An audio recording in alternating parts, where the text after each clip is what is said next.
Jayan's Mahajan. Jayant. Oh, Yeah, Jayant Mahajan. oh. So you are from Maharashtra? Maharashtra, yes. I have a friend there, Jayant Sarnaik. Oh, Sarnaik. Oh, yeah. Okay, nice. That's a very Marathi name. So, Yeah, starting. Okay. Already started. Nice. So the question is, during my travel, one similarity, especially what I saw in Tripura and Kerala, is replacing the current native species with rubber plantation. So I guess it's good for the economy, but I'm not sure how sustainable it is from the climate perspective. So I just wanted your views on it. No, that is a fact which you are talking now. In the sense, Tripura, Kerala, and also now many parts of northeast India, there is a kind of interest towards building, creating plantations, whether it is rubber or coffee or cocoa, because the economy, because doubling the farmers' income, that is a major goal for the country. So the immediate casualty, I would say, the biodiversity collapse, because quite often native biodiversity getting replaced. So this is not only with in case of Kerala, so even the whole Amazon forest, if you take, now it is on the verge of making from a carbon sink to a carbon source, the Amazon. The Western Ghats also, if we go like this, it may become a kind of carbon source, in the sense no more it will be able to sink the carbon. So, but in case of rubber, coffee and other kind of perennial crops, one relief is, since they are also the kind of the tree species, they can capture the carbon, they can sequester the carbon. So that way the carbon sequestration ability, if you go with the integrated plantation, for not the monocropping. For example, if you take rubber, unfortunately, it is purely a monocrop. Right. So the monocrop, the problem is, though it helps the carbon sequestration, it may not be as good as a good forest, especially with reference to the resilience. Because the climate change, we have to address that issue basically through the mitigation dimension, the adaptation dimension, and in the adaptation, the resilience dimension, say particularly the ecological resilience, for which the biodiversity matters.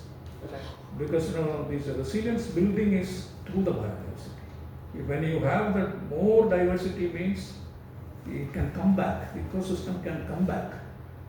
So if an evergreen forest become a savanna, the savanna cannot come back as an evergreen forest within a short period of time. But an evergreen forest, even though it is degraded and become a semi-evergreen, it can come back to the evergreen. Because nature brings in that way. Yeah, right. So that tipping point, So in case of rubber plantation, removing completely the natural forest and getting into a new crop means the resilience become very, very zero, very, very negligible. So that way, in the long run, it is harmful to the ecology, it is harmful to the climate, the environment, but it goes to the economy. So this is always the conflict is between the development and the environment, always. Right, that's true. So because India is now, our aspiration is very strong. Yes. We want to become now by 2030 the third largest economy. Right. Now we are the fourth largest. By 2075 maybe it is second largest economy. And if you ask this to anyone, 99% of the people talk about the development first, then only the kind of environment coming in. No, but that, It's a very serious issue, but this is where we need the sustainable development. I hope long answer for your question, but what I am trying to say is the conflict or the kind of different kinds of viewpoints are there. We should have a balanced approach. We need rubber plantation. What I am trying to say, for example, Kerala's economy. If you take Kerala's economy growth, the rubber growers played a major role. Okay. Major role. Now, but many people are going back, and if you see, people are going back. Some people are going back with resort building and so on. But some are going with replacing rubber with fruit crops. Even the exotic fruit trees. If you cycle Kerala, especially the central Kerala, and the places from like Idiki and Idiki, Ernakulam, upper part of Ernakulam, rambutan, lychee, so many different species of. So this transition is happening. Yes, that transition is happening. So will that improve the biodiversity? No, it won't improve the biodiversity. Because you're just moving from one kind of monocropping to other kind of monocropping. Exactly. You see, biodiversity always we are replacing. We think biodiversity, if you build a park or if you build a museum, biodiversity can be preserved there. Biodiversity we have to see linked with the ecosystem services. Because an ecosystem health means the diversity of that ecosystem. And a healthy ecosystem services, if you take, whether the hydrological services or pollination services or your biogeochemical cycles, everything depends upon the diversity of that ecosystem. So this is where only but very few people understand that. Policy makers or decision makers, by and large, they may understand, but they want to take into consideration while implementing the development of the projects. And the thing is, when we say development, we look at it only as economic development and not holistic development.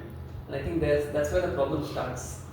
No, development, even the definition, see what exactly that it's much debated one. So development, if it means your happiness, then our current economic growth is not giving you happiness. Definitely, yes. Even the billionaires, they are unhappy if you because they are unhappy because their competent is making more money. Correct. Yes. Yes. So that economic growth is the problem. Right. Say growth, there is a famous statement. If somebody says you can grow from finite resources, he is either an economist or a madman. Yes. So that our resources are finite. Yes. So we are trying to grow infinitely from the finite resource. That's true. I think that is a very nice insight. Yeah.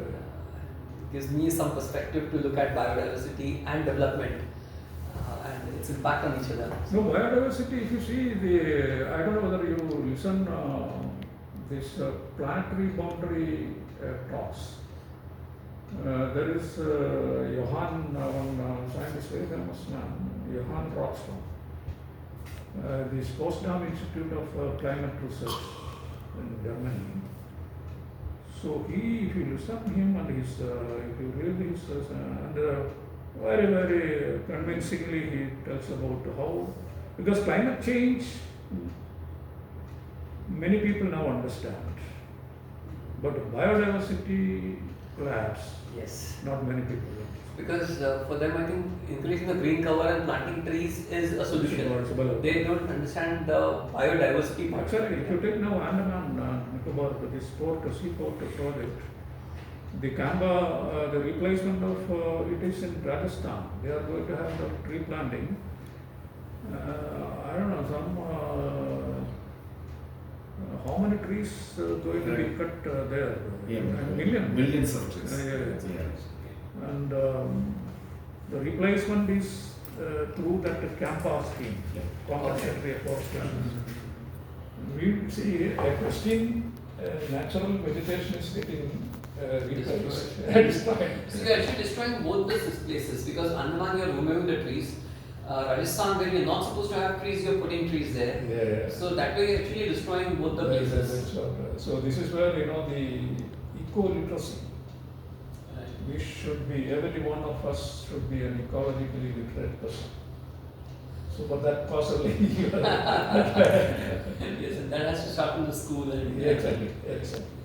Because next generation, otherwise, they will be cursing us, I would say. So, you in this position, what are the challenges that you face in your job? No, see, in my position, the government system, so we operate in the kind of standard operational procedure is there. Okay. So we have to mindful about that procedure. And development, we cannot completely close our eyes towards development. If you take, for example, Kerala, we are, though socially progressive state, economically still we have problem. Our remittance mostly from abroad. Yeah. So we should create jobs, more jobs. So which means the economic sector has to grow. So how to balance? This is where the board is also trying to educate the line departments. So we have a kind of a plan. Every state as part of the global commitment, the biodiversity strategy and action plan. So the Kerala, we have now revising that plan. And the problem with the government quite often, the convergence of the departments. For example, the biodiversity, we are a cross-cutting group of people. Because biodiversity is everywhere, every sector. Whether it is your agriculture or animal husbandry or aquaculture or forestry. So how effectively we can integrate the biodiversity? For example, now the rubber. So rubber, can we grow rubber in a kind of integrated manner? We have to examine. Or can we grow the rubber not by replacing the natural vegetation, but whether already restricted to forest area, we can so kind of balancing. This is that is what That's what we are trying to educate and educate. So thank you for your insights. Yeah. Thank you. Thank you. സാറിന്